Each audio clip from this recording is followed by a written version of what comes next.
Welcome back, everybody, to the Paper Mario the 1000-Year Door playthrough. This is part 28, and we got a Shine Sprite. Shine it! I've been forgetting to do that, haven't I? Quite a number of times in this playthrough. Oh, geez.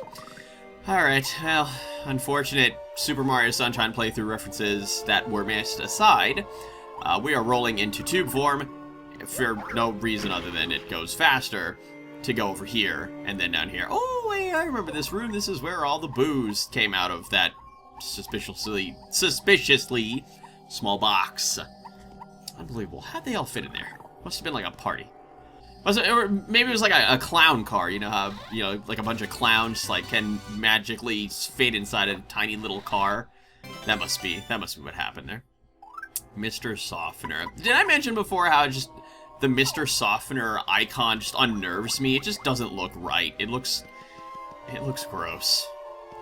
Alrighty then. So this is how we're gonna find out this guy's name here.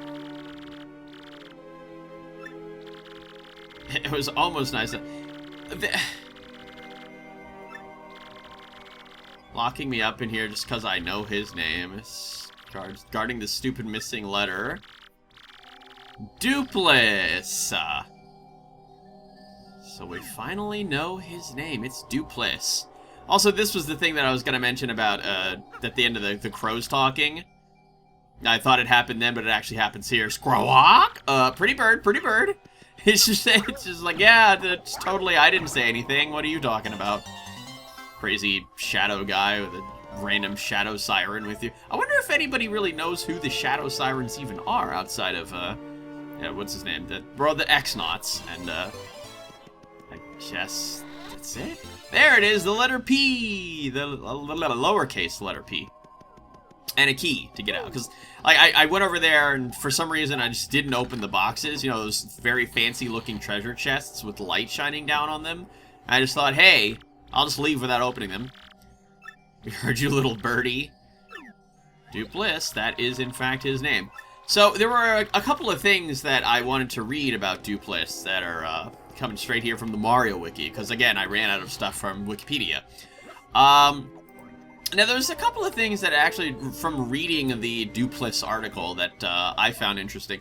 First of all, each of the stars, or each of the crystal stars, actually have like a name. They're not really like a name, but it's basically named off their color. And the color of the star crystal star that we're trying to get here is the ruby star. I didn't know that they had individual names like that, but whatever.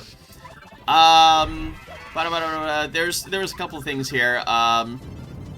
If you use Tattle during the first fight with Doopliss, Goombella is unable to tell his name because it does not appear in her log. And it's just represented by 5 question marks.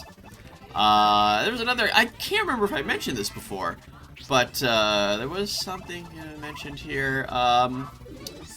While in Mario's body, Doopliss decides to claim Mario's efforts for his own. He presents himself to Twilight Town as their savior who defeated the Steeple's demon and lifted the pig curse. He visits Mayor Dower, who invites him for a meal. None of the villagers notice Mario's true identity, although his fellow party members note that the fake Mario is behaving in an unusual manner. Also, if anybody couldn't tell, I've sped this entire portion up since leaving that one room in the creepy steeple and coming all the way back here because, well, we've been back here, and, well, the unfortunate thing is we gotta go back again. So I figured, let's save some time here.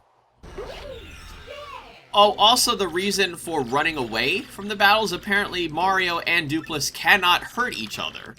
I thought that it was just like Doopliss was invincible and you're just gonna die, but no, they literally cannot hit each other. So that was the whole point of running. Okay, so we got the lowercase p there. And we're gonna show this guy, this Rumpelstiltskin knockoff. Show him who's the boss. Doopliss! That's your name. It's not Noob and it's not Deck. It's Doopliss! Look at his face! Ooh! What did you just say? Oh my god! That's it. That's a psychotic break if I've ever seen one. Oh my god! His whole world is spinning. Look at him! Ah, with his arms behind him. Ah! Vivian. Oh, that was a. Now, where would he go to hide? Gee, I wonder. That was the thing that was happening with Vivian's body. And I'm like 100% certain it's because of the emulator. The lower half of her body looks like it's gotten twisted up, and I don't know why that was happening, but it just looks really strange, and I didn't like it very much, so I was kind of hoping that it would stop, and unfortunately it's not, so, you know, whenever it happens, just kind of got to deal with it. Also, I don't really understand... Does anybody really know the point of why Vivian's body gets taller when she's in the overworld? I mean... When you're in battle, she's at her normal size, but when you're walking around with her in the overworld, she's like twice as tall, and I don't quite understand why. I don't get the point. It's not really explained, it's just like, I don't see like a developer, programmer, I guess, what I'm looking for. Developer, sort of thing. The reason for that. We gotta level up! Just barely. One over. Alright, so with that, now I got all of my FP back, so I didn't really have to worry about using FP attacks before that. But yeah, we're going to bump up the BP a little bit more. Because again, badges are very good and useful and powerful, and I like them. I like them a lot. Was there another thing that I was going to read here? BD. No, I don't think so. Though I did read an interesting thing that happens to Doopliss later. Just later. I mean, I guess if that's any indication, I guess I spoiled the fact that, you know, Doopliss doesn't actually, like, leave forever after, of course he's gonna be beaten. I mean, come on, we have to move on here. But, yeah, no, he doesn't actually, like, die or disappear or anything. Did any of the other bosses die? I can't remember if, what was his name? Hooktail? I can't remember. Does he just, like, get knocked out or something? I don't actually remember what happened to him. Whatever. Anyway, so we're gonna fix... What am I doing? What am I doing? Well, gee, maybe if I keep hitting it, it'll just, you know, bust through the wall and come through here. Oh, I know why I kept doing it. Well, oh my god, what's happening with Vivian's body? I know why I did that multiple times. Because, again... Remember how I hit it the first time and then made it go, like, one extra line further away than it was supposed to? Yeah, for some reason I thought that it was, like, normally gonna be, like, that far away, so I had to hit it twice. But no, it resets to the center, and I just had to hit it once. Just once. So that's why I was just like, wait, why isn't it moving the second time? Hello? Hello? Anyway, done with that boo fight, because, you know, boos, they suck, man. Boos are just the worst. Ever since Super Mario Bros. 3. Oh my god, Vivian's body. Now see, I can understand why that happened there, because, you know, it's I guess, you know, it's like coded in a way that, you know, she's trying to find the lowest, or the closest ground. So when you jump over a gap, her body stretches down to the lowest ground, which is, you know, the entire floor down, so good lord. She's got a very stretchy body. It's like Stretch Armstrong. Anybody remember that toy? Because I know I do. Corn syrup. That's all I'll say about that. Fine, I see. Alright, let's just put an end to this. Alright, kids, put on your fighting gloves. Ooh, it's me! I love how... So, the thing that I just read earlier here in this video... I like how they're... Yeah, okay, this really looks bad for Mario, because now I'm with the Shadow Siren. Nod. God, look at his eyes. So creepy. Vivian's just like, man, screw this guy. Yeah, actually, I am. Oh no. So yeah, fight with your girlfriend? So yeah, so unfortunately, because Vivian was very shocked and disturbed by this turn of events, we don't actually get Vivian for the majority part, or I should say the first half of this battle. Your friends don't ditch you because you don't have the charisma means Super Mario. Alright, well, unfortunately we're going solo here for a little bit. But yeah, if that's any indication, Vivian does come back. But right now she's a little upset because, you know, like her entire prerogative that was, you know, issued upon her was to, you know, to beat Mario and get the magical map. And then it turns out that for a good portion there, She was literally helping Mario, and she didn't quite realize it. So she's a little upset, but as long as we can beat the heck out of this guy, then, you know, then she'll get her confidence back. Also, so the thing about this battle is that you really don't ever need to hit Mario's partner, which is chosen at random of the 4. There she is. This Mario is the only person who's ever been kind to me. Whoop, that's not creepy. There she is. Alright, hey, she seems happy about that. I wish, you know, that was another thing. I wish Mario would have just, like, nodded there. That would have been nice. Instead of just, like, turning his back and, like, yeah, whatever. So now that Vivian's back, it's time for a little powerlifting. You lift, bro?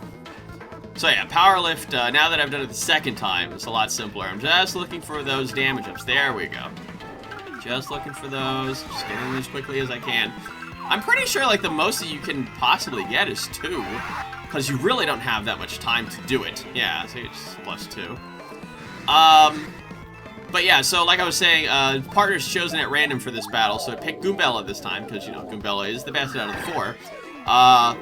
But hitting Mario's partner doesn't really do anything. You don't get any extra star points if you KO the partner, so it's literally best to just ignore them, because, you know, I mean, they're your partners. You're not supposed to beat them up. Come on. It's just mean, bro. And we're gonna light the sky on fire and do some serious damage to him. Now, Power Bounce is gonna do an absolute butt ton. Yeah, look at that. 5, 4, 3, 2, 1, 1, 1, and we're just looking excellent there. Is that it for him? Yep, I think, yep, that's it. Got him. That is a very, very simple boss fight. Literally the entire point of, like, how long that, I guess you could say, like, from the beginning of the first fight that we had with him, all of that time in between that and now was just like the whole boss fight. So the reason why that boss fight took so long was because he stole Mario's body and made him go through this whole run around, all this rigmarole and stuff. So, oh crap. Rats, you killjoys. Yeah, see, like I said, he doesn't actually die or anything. He ran away. Wait a minute, what's happening now? Shell winked. Come on, Goops. Oh my god, Flurry, stop. Isn't she one of the bad dudes? Aw. Vivian's a little flustered there, but it's cool because Mario totally vouched for her. So yeah, Vivian's cool, dudes. No sweat. Yeah. She's okay. I will indeed be happy. Now if Vivian has really joined your party. She just grabs it and runs away. Oh no, the ultimate betrayal. Oh, that would have been really sad.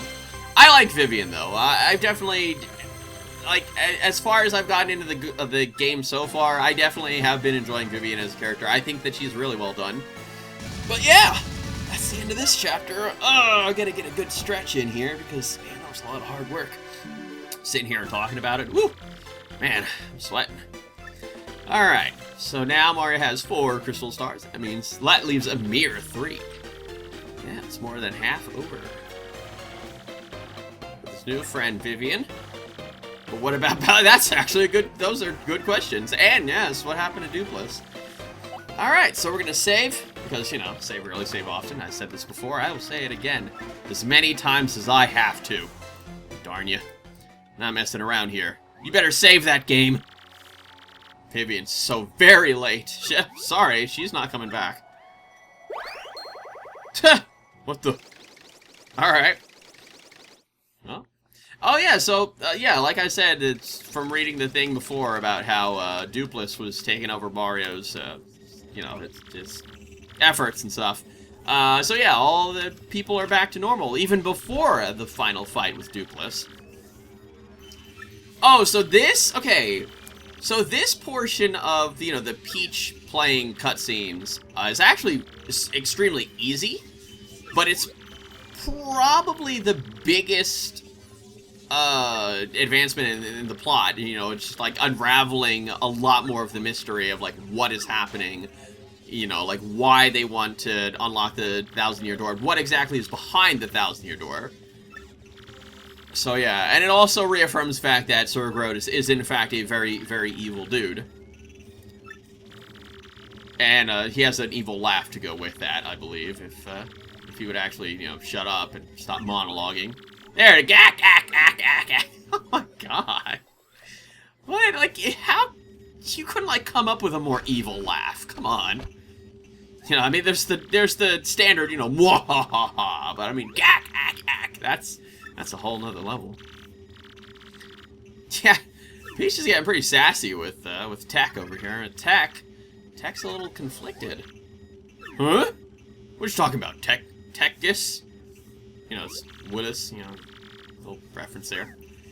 You don't see him yourself. So yeah, I mean, if this is any indication here, Tech is sort of becoming, is he a learning computer? I can't remember. But yeah, he's sort of kind of getting conflicted because, well, surprisingly, he's falling in love with Peach. And that's conflicting with his programming, which is basically telling him to, you know, just imprison Peach and keep an eye on her and, you know, don't let her actually walk around in disguise and stuff. But, once again, he goes against his programming and his creator, his master, and he gives her a quiz, basically. And through this quiz, this multiple choice quiz, which is actually quite simple, we actually learned some very important details about the story here. So Grodus wants to conquer the world. The third question: what is the legendary treasure that waits behind the 1,000-year door? Peach is like, huh? Wait a minute. I think I see where you're going with this here. But Tech is definitely trying to keep up the facade. I mean, it's both of them know that Peach is onto him, but Tech is literally feeding her information without actually telling her directly. Cherish it. Hang out with it! Oh, God, yeah. This is looking pretty dark. A legendary sword. I wonder what that's a reference to. How many times have the Mario and Zelda universes referenced each other? This gotta be like, what, a billion now? Yeah, Tech is not having any of that. He's just like, you know, just send your message, get out of here, because, you know, I just did something that's probably gonna get me taken offline, but you know what? I'll just pretend I didn't. And as long as he feigns ignorance, then, well, maybe he'll be okay. Tech is not so bad of a creepy, weird computer that spies on Peach while she's showering, but, you know, them's the breaks, man, when you're just when you're a computer, I guess. You're an AI. Alrighty. So we're gonna save once again, because, I mean, why wouldn't you save between the cutscenes? Like, honestly. Silly! Alright, so surprisingly, or unsurprisingly, I guess, once we finish with the Peach cutscene, we move on to a Bowser cutscene. Hey, there he is with Kammy Koopa again. God, they're always an entire chapter behind. Oh, they're gonna ride, I just realized, yeah, they're gonna ride the Ken on over to Glitzville. The evil king and a deluded old hag. Life's too short. Oh, God. I can't, like, Kammy Koopa, yeah, she takes the delusion to an entirely new level. Also, where did he go? She literally called herself a sweet young thing. Good lord. She looks like she's in her 70s. Oh, wahaha. See, there's another evil laugh. Hey, how's it going? Forget that wimpy blimpy. What is it? I can't remember what he says here. There's something about... There, go easy on your old limbs and take the slow ride on the blimp, Grandma.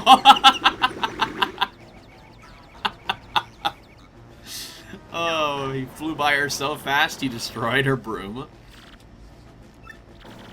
Now my special dirigible deluxe brown bag Kammy lunch will go to waste. Stop. Just, it's time to stop. Oh gosh. Alright. So Bowser's gonna take himself a little shortcut, surprisingly in the Koopa Copter, because I mean, what else would he use? Oh, hello. What's that warning light? It's a car. Oh no! He's falling, yep, straight into the ocean. What could possibly be the fate of the good King Bowser, the poster child of poster lovers? Find out in the next part of the Paper Mario the Thousand Year Door playthrough. Join me in part 29, and, you know, we'll do some stuff with Bowser, you know? Make sure that he's okay, and that he gets himself a life preserver or something. See you all next time!